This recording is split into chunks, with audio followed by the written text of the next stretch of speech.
अपनी जेब से स्टीयरिंग व्हील निकलता देख अविन चिढ़ गया। उसने स्टीयरिंग को ध्यान से देखा और मन ही मन बोला, ये वॉलेट भी यूजलेस चीजें निकालता रहता है। मुझे अभी जरूरत वॉलेट से एक ऐसे ब्लैक कार्ड की है कि जिसमें मेरी सारी प्रॉब्लम्स का सोल्यूशन लिखा हो। इस वॉलेट के मिलने के बाद से ही मेरी लाइफ में प्रॉब्लम्स का ढेर लग गया है। अविन ने उस स्टीयरिंग को फेंक दिया। तभी फिर से उसकी जेब से कुछ गिरा। अविन उसे देख फिर से बुरी तरह से चौंक गया। वो शॉक्ड हो चिल्लाया, कार का डोर? ये वॉलेट मुझसे क्या ऑटोमोबाइल की वर्कशॉप खुलवाना चाहता है? अविन ने कार को ब्रेक लगाया और उसे वहीं रोक दी। वो कार से उतरा और पूरी ताकत लगाकर वो डोर रोड साइड के नीचे खाई में फेंक दिया। वो कार में वापस बैठने जा ही रहा था कि अचानक उसकी जेब से फिर से कोई भारी चीज निकली। अविन उसे देख फिर से चीखा, ये क्या बकवास है यार! एक तो रेस में सबसे लास्ट चल रहा हूँ और ये वॉलेट एक के बाद एक स्पोर्ट्स कार के पार्ट्स निकाल मेरा टाइम वेस्ट कर रहा है। इस इंजन का मैं क्या करूंगा? तभी अविन ने उस इंजन को उठाया और उसे भी खाई में फेंक दिया। लेकिन उसी वक्त फिर से उसकी जेब से कुछ गिरा। इस वॉलेट की तो... उसे देख अविन के मुंह से गाली निकलते निकलते रह गई। लेकिन फिर वो मन ही मन बोला, अब ये टायर मेरी जेब से क्यों निकला?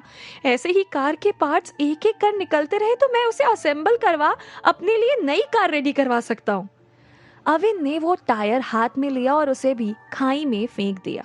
वो मन ही मन फ्रस्ट्रेट हो बोला, इस जादुई वॉलेट ने ही इतना परेशान कर रखा है तो इससे निकले कार के पार्ट से जादुई कार असेंबल कर मुझे और ज्यादा मुसीबत मोल नहीं लेनी है। मेरा बस चले तो इस वॉलेट को अभी इसी खाई में फेंक दूं। अविन वापस कार की ड्राइविंग सीट पर बैठ गया। उसकी नैनो धीरे धीरे आगे बढ़ने लगी। वो उसे ड्राइव करते हुए मन ही मन सोच रहा था, मैं रिया के डैड की वजह से जिस मुसीबत में फंसा हूँ उससे निकलना अब पॉसिबल नहीं है। अब तक तो वो माइकल रेस कंप्लीट भी कर चुका होगा। सबसे लास्ट में वहां गया तो वैसे भी मुन्ना भाई मेरा कुणाल और रिया के डैड का क्या हाल करेगा? पता नहीं, ये सब इस वॉलेट की वजह से ही हो रहा है। इसे ही फेंक दूं तो एक बार में मेरे साथ जितना भी बुरा होना होगा वो हो जाएगा। उसके बाद कम से कम नॉर्मल स्कूल टीचर की लाइफ तो जी पाऊंगा। अभी तो मैं खुद ही वॉलेट की विश पूरी करते करते ट्रेजर मैन बन गया हूँ। अविन इस वक्त बहुत ही बुरी तरह से फ्रस्ट्रेटेड था। उसने गुस्से में तुरंत जेब से वॉलेट निकाला और उसे खाई में फेंकने के लिए अपना हाथ ऊंचा किया। तभी वॉलेट का कलर चेंज होने लगा। ये देख अविन मन ही मन बोला, ये फिर से अपना रंग दिखाने लगा। लगता है कोई और नई विश मुझे पूरी करने के लिए देने वाला है। उसी वक्त उस वॉलेट से ब्लैक कलर का कार्ड निकला। अविन ने वो कार्ड ध्यान से देखा और मैसेज पढ़ने लगा, you are the winner, go fast and reach the end point. Message पढ़ अविन बुरी तरह से चौंक गया। वो मन ही मन बोला, आई एम द विनर? ये कैसे हो सकता है? कहीं ये वॉलेट मेरे गुस्से से डरकर तो मुझे सपोर्ट नहीं कर रहा है? तभी अविन को किसी ने आवाज लगाई, हे बडी! अविन ने अंधेरे में इधर उधर देखा लेकिन उसे ठीक से कुछ नहीं दिखाई दिया। तभी उसे दूसरी आवाज सुनाई दी, hello bro, please help us. तभी अविन की नजर रोड साइड पर कंफ्यूज्ड से खड़े राजीव पर पड़ी। उसे देख अविन ने मन ही मन सोचा, ये तो एस्टन मार्टिन वल्कन वाला है, लेकिन इसकी एक्सपेंसिव कार कहाँ गई? अविन की नैनो धीमी स्पीड से आगे जा रही थी। राजीव दौड़कर अविन के पास आ गया। उसी वक्त माइकल डिसूजा भी अविन की कार के सामने आकर खड़ा हो गया। अविन ने ब्रेक लगाया और अपना सिर खुजलाने लगा। तभी राजीव ने उससे कहा, ब्रो, मेरी एस्टन मार्टिन वल्कन का टायर निकल गया और मेरी एक्सपेंसिव स्पोर्ट्स कार खाई में गिर गई। उसी वक्त माइकल ने कहा, मेरी ला फेरारी अपर्टा का स्टीयरिंग गायब हो गया है, हमें लिफ्ट दे दो प्लीज। यहाँ आधी रात के बाद अजीब सी आवाजें आने लगती है और जो इंसान उस आवाज को सुन लेता है वो गायब हो जाता है। Please save us. ये सुन अविन मन ही मन हंस दिया और खुद से बोला, थोड़ी देर पहले तो खूब एटीट्यूड दिखा रहे थे, जान पर बनाई तो बकरी बन गए।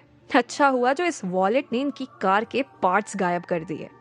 अविन ने उन दोनों से कहा, बैठ जाओ, लेकिन मेरी कार अगर बंद पड़ गई तो धक्का लगाना पड़ेगा। माइकल और राजीव दोनों ने एक साथ हाँ कहा और फुर्ती से अविन की नैनो में बैठ गए। थोड़ा आगे जाकर अविन को एक एक कर दूसरी 8 स्पोर्ट्स कार भी डैमेज कंडीशन में रोड साइड पर गिरी हुई नजर आई। लेकिन उनके साथ वहां इस वक्त उसे कोई भी रेसर नहीं नजर आया। अविन ये सोच मन ही मन बोला, पता नहीं क्या हुआ होगा बेचारों के साथ। लगभग आधे घंटे के बाद अविन ने एंड पॉइंट को क्रॉस कर लिया। अविन की डैमेज कार को देख मुन्ना भाई शॉक्ड हो गया। वो अपनी जगह से खड़ा हो गया और जोर से चीखा, दिस इज इम्पॉसिबल। तभी मिस्टर नेगी भी अपनी जगह से खड़े हो गए और एक्साइटेड होकर चिल्लाए, आई न्यू इट, तुम जीत गए अविन, तुम जीत गए। ऑडियंस में बैठा कुणाल जोर से चिल्लाया, hurray, Avin Desai is great, he won the race. उसी के साथ ऑडियंस कुणाल को फॉलो करने लगी और चिल्लाने लगी, Avin Desai is the new winner, we love you Avin. उसी वक्त मिस्टर नेगी ने मुन्ना भाई से कहा, मुन्ना भाई, my son in law did it, now I am free, अपना प्रॉमिस पूरा करो और हमें यहाँ से जाने दो। मुन्ना भाई ने मिस्टर नेगी को खा जाने वाली नजरों से घूरा और कहा, तुम्हारे सन इन लॉ ने जरूर कोई चीटिंग की है, वो उसकी खटारा से ये रेस जीत ही नहीं सकता। इस पर मिस्टर नेगी ने उससे कहा, मुन्ना भाई, जो जीता वो ही सिकंदर होता है। अगर मेरे सन इन लॉ ने कोई चीटिंग की होती तो तुम्हारे आदमी उसके साथ ना आते। वो देखो, रेस के तुम्हारे दोनों शाइनिंग स्टार्स इस वक्त मेरे सन इन लॉ के साथ इधर ही आ रहे हैं। मुन्ना भाई ने मिस्टर नेगी की बात सुन अविन के साथ माइकल और राजीव को अपनी तरफ आते हुए देखा। मुन्ना भाई ने एक बार फिर से मिस्टर नेगी को घूरा। वो उसे कुछ कहने जा ही रहा था कि तभी अविन उसके सामने आकर खड़ा हो गया। मुन्ना भाई उसे देख ऊंची आवाज में बोला, you are cheater Avin Desai, तुम ये रेस कभी नहीं जीत सकते। इस पर अविन के कुछ कहने से पहले ही माइकल ने कहा, नो मुन्ना भाई, Avin Desai is real hero, we all met an accident and Avin Desai saved our life. उसी वक्त मिस्टर नेगी ने मुन्ना भाई को देखा और उससे कहा, देखा ना, मैंने कहा था my son in law is the real hero, ये तो तुम्हारे आदमियों ने भी अब प्रूव कर दिया। ये सुन मुन्ना की आंखें गुस्से से लाल हो गई। उसने जोर से सांस ली और चीखा, this is impossible. Avin Desai को फिर से राउलेट व्हील से एक और ऑप्शन चूज करना पड़ेगा। अगर उसने वो चैलेंज भी पूरा कर दिया तभी मैं तुम्हें यहाँ से जाने दूंगा नेगी। मिस्टर नेगी मुन्ना की बात सुन गुस्से से बोले, दिस इज चीटिंग, तुम अपना प्रॉमिस तोड़ गलत कर रहे हो मुन्ना। मिस्टर नेगी की बात सुन मुन्ना भाई जोर से हंस दिया। वो अविन की तरफ आगे बढ़ा लेकिन तभी किसी ने उसका हाथ पकड़ लिया। मुन्ना ने पीछे मुड़कर देखा तो उसका बिजनेस पार्टनर पीटर उसके पीछे खड़ा था। उसने मुन्ना को आंखों से इशारा किया और बहुत ही धीमी आवाज में उससे कहा, मुन्ना, लाइफ में कभी कभी हार अच्छी होती है, accept it and let them go. Munna को पीटर की बात अच्छी नहीं लगी लेकिन फिर उसने कुछ सोच पीटर की बात मान ली और अविन से कहा, मैं अपने पार्टनर के कहने पर इस वक्त तुझे जाने दे रहा हूँ, लेकिन मौका मिला तो जल्दी ही फिर मिलेंगे। अविन मन ही मन हंस दिया। उसने सोचा, वो मौका कभी नहीं आएगा मुन्ना भाई। मुन्ना अपने आदमियों के साथ वहां से चला गया। कुणाल अविन के पास आकर खड़ा हो गया। उसी वक्त मिस्टर नेगी भी उसके पास आ गए। उन्होंने अविन से कहा, फाइनली तुमने इस बार भी कर दिखाया, अब मैं सच में तुम्हें अपना सन इन लॉ बना लूंगा। ये सुन अविन हंस दिया और मन ही मन बोला, रिया से शादी करने का तो मन करता है लेकिन मिस्टर नेगी, तुम्हें फादर इन लॉ बनाने से डर लगता है। मैं बार बार किडनैपर से पंगा नहीं ले सकता और शादी के बाद तो बिल्कुल भी नहीं। अविन कुणाल और मिस्टर नेगी के साथ वहां से जाने लगा तभी मुन्ना फिर से उसके पास वापस आया। अविन उसे देख थोड़ा सा डर गया। वो मन ही मन बोला, अब ये वापस क्या करने आया है। इतनी देर में मुन्ना ने अपनी जेब से एक इनविटेशन कार्ड निकाला और उसे अविन को दे बोला, नेक्स्ट मंथ यहाँ ग्रेट गैम्बलिंग कंपटीशन होने वाला है, मैं तुम्हें उस कंपटीशन में पार्टिसिपेट करने के लिए इनवाइट कर रहा हूँ। अविन ने मुन्ना के इनविटेशन को एक्सेप्ट करने से मना कर दिया। उसने कहा, आई एम सॉरी बट मुझे गैम्बलिंग का कोई शौक नहीं है। लेकिन तभी मिस्टर नेगी ने वो इनविटेशन कार्ड झपट लिया और मुन्ना से कहा, ये जरूर आएगा। मुन्ना हंस दिया और बोला, थैंक यू मिस्टर नेगी। फिर उसने अविन से कहा, see you soon mister Avin. Avin Munna की बात पर कोई रिएक्ट कर पाता इससे पहले ही वो वहां से चला गया। अविन ने मुन्ना को घूरा और खुद से ही कहा, मेरा भूत भी नहीं आएगा यहाँ फिर से। अविन कुणाल और मिस्टर नेगी के साथ वहां से चला गया। उसके जाने के बाद मुन्ना के पार्टनर पीटर ने मुन्ना से कहा, तुमने उसे यहाँ फिर से इनवाइट कर बहुत बड़ी गलती कर दी मुन्ना। वो और उसका एक हाथ वाला दोस्त डेंजरस है। मुन्ना इस पर जोर से हंस दिया। वो बोला इस बार उसके लक ने उसका साथ दे दिया, लेकिन अगली बार जब वो यहाँ आएगा तो उसे अपने जाल में फंसा कर अपना सारा पैसा वसूल कर लूंगा। पीटर मुन्ना की बात सुन सीरियस हो गया। उसने उससे कहा, मैं लोगों की बॉडी लैंग्वेज से ही जान लेता हूँ कि वो कितने पानी में है। तुम उन लोगों को कमजोर समझने की भूल कर रहे हो मुन्ना।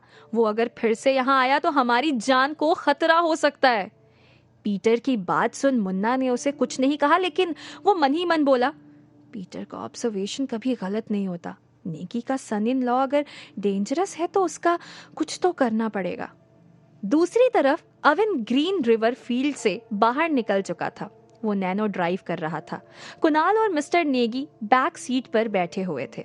वो इनविटेशन कार्ड अभी तक मिस्टर नेगी के हाथ में था। उन्होंने अविन से कहा, ग्रीन रिवर फील्ड का गैम्बलिंग शो और कंपटीशन बहुत ही शानदार मौका होता है पैसा कमाने का। You should try it Avin. Munna हर किसी को ये इनविटेशन नहीं देता। अविन ने कहा, नेवर, मैं ऐसे बेकार के कामों में अपनी लाइफ वेस्ट नहीं करना चाहता। मिस्टर नेगी अविन की बात सुन मुस्कुरा दिए। उन्होंने कहा, तुम गैम्बलिंग कंपटीशन में पार्टिसिपेट जरूर करोगे। तुम अगर कंपटीशन में टॉप 3 पोजीशन ले आते हो तो मैं रिया की शादी तुमसे करवा दूंगा। मिस्टर नेगी की ये बात सुन अविन ने जोर से कार को ब्रेक लगाया और एक झटके के साथ कार रुक गई। अविन ने पीछे मुड़ मिस्टर नेगी को देखा। उसने पूछा, रियली? रिया से मेरी शादी? मिस्टर नेगी ने कहा, हाँ, रिया का बाप हूँ, उसकी शादी की चिंता तो होगी ना मुझे। एक बार फिर से सोच लो। क्या अविन गैम्बलिंग कंपटीशन में पार्टिसिपेट करेगा? क्या रिया अविन से शादी करेगी?